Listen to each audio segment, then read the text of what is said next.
Early intervention is a program for children from birth to 36 months old who have developmental delays or may be at risk of having developmental delays. So by having a therapist work with the family and teach them skills so that they can provide those skills to the child, they may show them ways that they can encourage a child's language development, or exercises they could do to help a child start walking, or ways they can play with their child to develop their social emotional skills.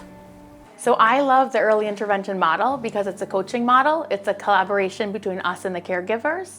So we go into the homes or into daycares or anywhere in the community with these caregivers, and we work on things to enhance these children's participation in their everyday routines. Some of the best successes are when you see your child participating in a routine that they weren't able to prior. And also just as important is when the family, they realize that they can be an advocate for their child, when they can implement a strategy or a tool that we've taught them so that they can help their child progress in their development. It's amazing. It's like an aha moment, and it empowers them because they realize that they're the best tool and they're the best resource for their child. They want to see their child develop, or they want to see their child successful with a certain routine.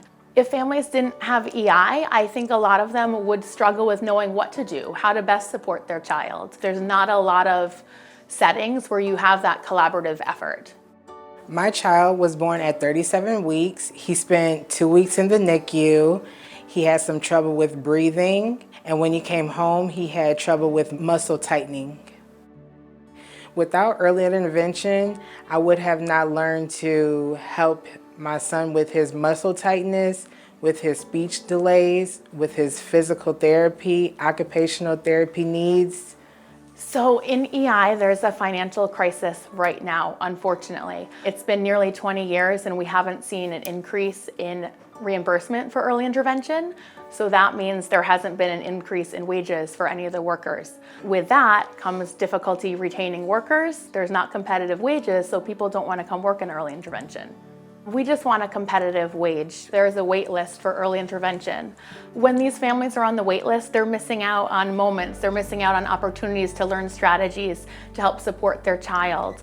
We've been able to provide a lot of children with really strong services. And it really is a tragedy to see that recently, due to funding, that our children are really struggling to get the services that they need. My hopes and dreams for my son is for him to be all that he can be. I want to support him in becoming whatever it is that his dream is. Seeing my child develop is very important. I want him to be able to go out into the community and be successful. We've seen lots of great successes, and that's why we keep coming back. When they learn how to interact with their family, when a mom and a child look at each other and learn how to play a game, an interactive game, seeing those moments between a caregiver and their child where you know they're both happy, that's the most fulfilling thing. There's nothing quite like being welcomed into a home and helping that child and that family become more successful during their daily routines.